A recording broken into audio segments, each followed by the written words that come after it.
pay attention to how schools across the world are rated, you realize that kind of at the very top are places like the Netherlands and South Korea and some other wonderful school system, and at the very bottom are places like Uganda, where there's hardly any education at all. And somewhere in a range, maybe about that wide, are all the industrial nations. And the United States usually finds itself down here at the bottom of that collection of advanced industrial nations. That's not true for Massachusetts, and in particular, it's not true for Arlington, because if you place Massachusetts on this scale, it's right up there near the Netherlands and those places, and Arlington is among the best school systems in Massachusetts. So I think we can claim that this school system, which is relatively inexpensive, this school system is among the best in the world. Thank you very much. Thank you, Mr. Dice. Ms. Lucian.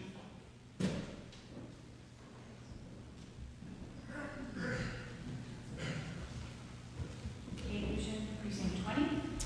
I have 2 children at the Dallin and a third who's very excited to get in there. We're receiving a wonderful education, and I'm really grateful for all the efforts and the funding that's made that possible. My question is, we walk to school whenever we can, and I've had the opportunity to notice that though Dallin is only 6 years old, is showing some visible signs of wear. And so I'm wondering what the process is for creating the facilities budget. Does someone review the buildings for preventive maintenance, and who oversees the implementation?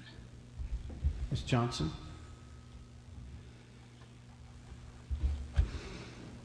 Diane Johnson, Chief Financial Officer. It's a multifaceted process. There is maintenance staff and funding within the school operating budget. There's also the capital budget that does the long-term plans as we're working on the Thompson, or when we did the major renovations to the Stratton recently. And recently, the capital committee and the town have voted to form a long-term maintenance committee that will sort of do that intermediate space, because there is a need for that kind of longer-term planning. Not a replacement, which is kind of the venue of the capital committee, and not quite day-to-day operations, which is more the leaking faucet, but the big things in between. Great, thank you. Mr. Wagner. Thank you, Mr. Moderator. Carl Wagner, Precinct 11. I'm sorry I don't rise to end discussion at this moment. I just wanted to make a brief comment, though. And that is, I was going to get up here because a couple years ago people were grousing and complaining about the look and feel of the school department budget presentation. I just wanted to say thank you very much for putting together something that is interesting to read, and in my opinion looks a lot better than it used to. So I noticed it, and I'm sure some of you noticed it. I didn't hear anybody say thank you for that. So when I was thinking I'd get up here to talk about that, it occurred to me that, as I understand it, we're about a $100 million town in your tax dollars, and about 50% of that is going to the school. So it's a big item we discussed tonight. And I think we owe a great thank you to the voters, the people who paid the taxes for this department, but we also should recognize that several years ago, the situation in the school administration and the way the schools was going for the parents and the kids was much, much worse than it is today. I think we're looking at a situation that is just wonderful compared to how I remember it several years ago in my adult life, and it approximates to those glory days of when I was a kid in this school system. So 50% of your dollar to the Uncle Sam tax that you pay goes to war. I think it's great that 50% is going to an improving school system. I hope they'll continue that. Thank you. Thank you. Mr. Jameson. Mr. Jones, Alan.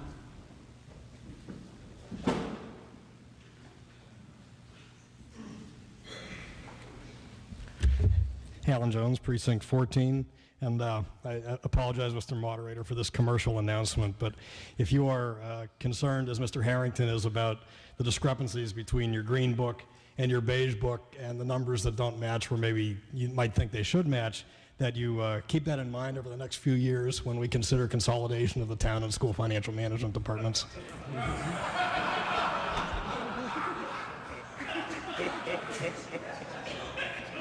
Mr. Berkowitz? Maybe you can print the budgets bigger next year so we can read them. I'm sorry, Bill.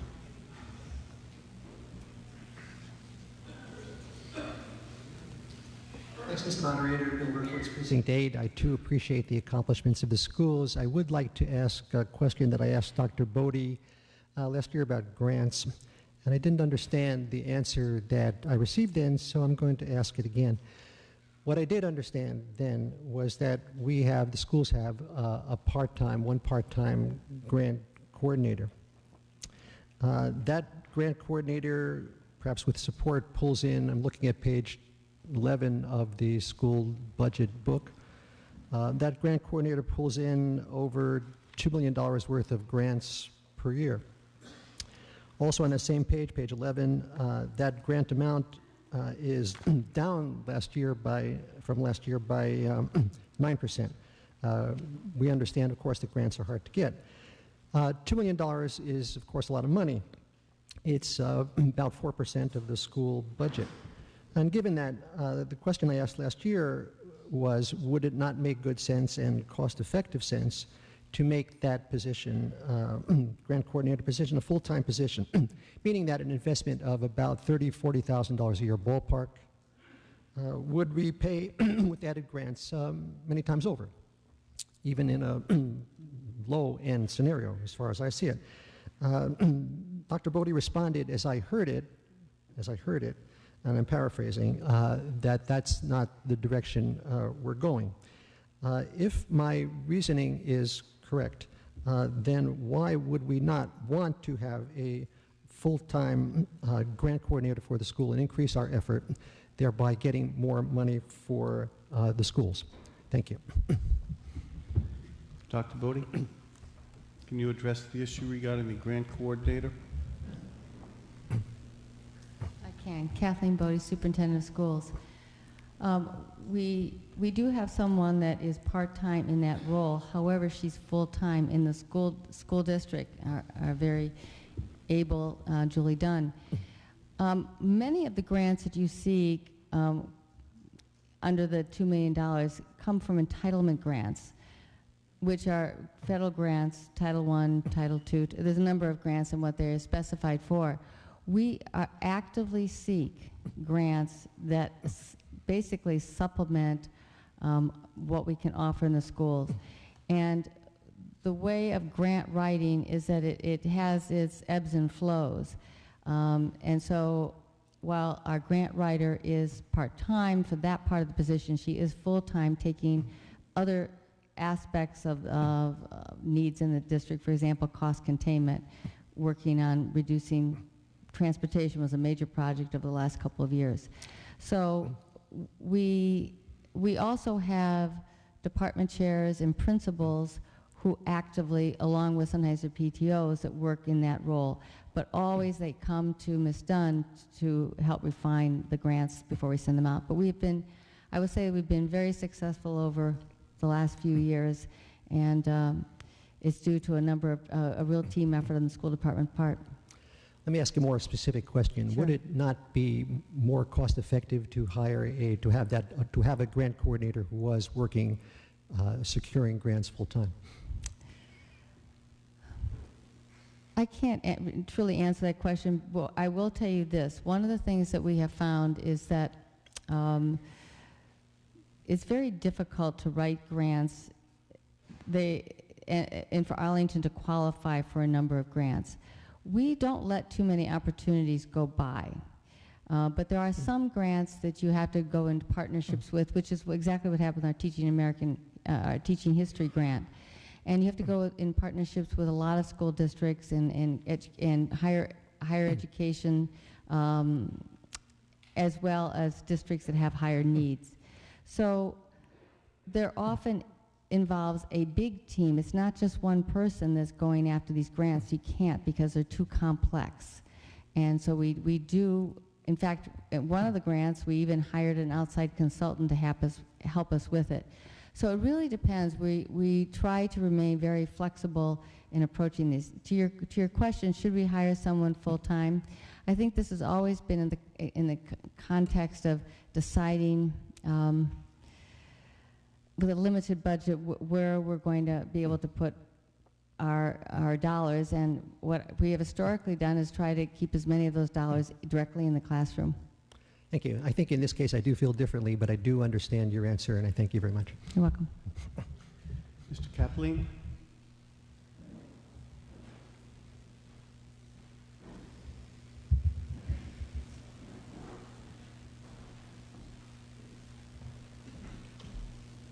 Thank you. Mark Kaepplein, Precinct 7. Wow, there's been a lot of information and answers to questions, and I'm not sure I always understood the answers. Okay, so athletics, I'm trying to understand, some items weren't, it wasn't sure if they were athletics or not, and how the classifications are changing. And because I don't know, in high school I was a letter earner, I think in either chess or math club. So I don't know if that would count as athletics because I got a letter, or how it would go. Diane Johnson, Chief Financial Officer. FY11, we changed our chart of accounts and how we keep track of expenses. And one of the things that seemed like a good area to track in more detail was athletics. And for the first time in FY11, we started tracking the athletics budget, as with many other budgets, in far more detail. For the first time, we started trying to capture expenses sport by sport. But this was new to the athletic director, to his secretary, to our purchasing department. It's a big job to go from a more centralized budget to a more detailed budget. And I mean, as I cited one example specifically, and I know 100% of the athletic director's salary was put to athletics, but only 0.75 should have been. So 25% of his salary should have been journal entered out of there and put to the high school budget, to the general high school budget, rather than to the athletics portion of the high school budget. This year, FY13, is the first year that we're making athletics its own cost center. Prior to this year, athletics has always been part of the high school budget. And because there is such interest in athletics, it seemed to make sense to pull it apart so that from now on, it'll be much easier to see athletics. It won't be sort of buried in the high school budget. Okay. Another thing is, I noticed baseball helmets are the same cost as football helmets, or they're $200, and it just seemed like a lot of money for a baseball helmet, considering the higher risk of trauma in football. I don't believe we buy a baseball helmet for every member of the team the way we would equip a football team. Yeah, but they were like $200. I was like, wow, it's different from last I knew. Okay, and soccer, anything being done for head injury? I'm hearing all this stuff in the media about girls because they have weaker necks and they're far more susceptible to concussions, you know, if they hit the ground, and they play hard. You know? I was a varsity athlete myself, and I walked away with a concussion and a fractured cheekbone playing soccer. So yes, I can give personal experience to that. We are doing baseline testing on all athletes. So all of our athletes, not just football, but all of our athletes will go through a testing protocol that will allow us to record their cognitive function using a computer program, so that if they're injured, then the doctors have something to baseline against to see if there's been a change, which is a very powerful diagnostic tool in diagnosing a concussion. Well, my question was prevention rather than after-the-fact diagnosis.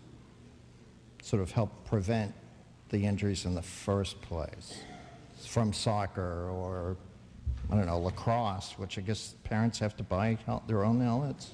Lacrosse and hockey are club sports, and the students who play them typically play them in more seasons than just the ones at the high school. And so they'd own their own equipment because they're playing in other seasons. Football kind of stands alone in that it's the only sport that's pretty much solely played, by the time you reach high school age, only in the high school in the fall season. Okay. Early childhood education. I noticed that went up a lot. I don't know, you're buying a lot of diapers, or I don't know what the costs are from, or you know, is it children are playing less sports and going to other sports? Again, I would speak to the fact that FY11 was the first year in the chart of accounts, and we may be classifying expenses differently. I do know that the early childhood program has grown a great deal, and that they've required more additional service providers, speech therapy, occupational therapy, physical therapy. Oh, okay. I thought that was child rearing education. No, it's our program for special needs preschoolers and for regular ed preschoolers. Sorry. That's okay. I'm sorry. Oh, boy. Oh, yes, so the iPads, I was a little distressed about that, and maybe David could answer, or you could, but I've been hearing great things about how they're very beneficial to some special needs children, particularly those with autism, and they need alternative interaction methods. And so that the touch-sensitive screen can be very beneficial. And there's some software out there that has been shown very beneficial. But in the program description, it looks like the teachers are getting them and not the kids, and there's no description of the actual software applications which provide the functionality as opposed to the device. Well, I can say that in FY12 we received 2 unexpected grants from the Department of Education for our special education department. And I believe both, but definitely the $93,000 one was used to pilot iPads to special needs students, particularly in our SLC-A, which is our autism spectrum program. And so that was actually grant funded. It didn't come out of our appropriation budget. Okay. Well, maybe we can, or David can say what sort of advances you're making at the school in helping out special ed kids with these type of devices. Particularly, autism spectrum. Go ahead. Thank you, Mr. Moderator. David Good, Chief Technology Officer. The pilot program that we're running now with Apple and the Special Education Department is sort of a fact-gathering and a measurement type pilot. And one of the things that we have asked teachers to do to sort of qualify for this program is to sample, test, experiment with a variety of apps. We furnished the teaching group with access to a variety of applications. Teachers went off and acquired apps, used them in their classroom, and then came back 2 different times during the year to discuss the most popular, the most effective,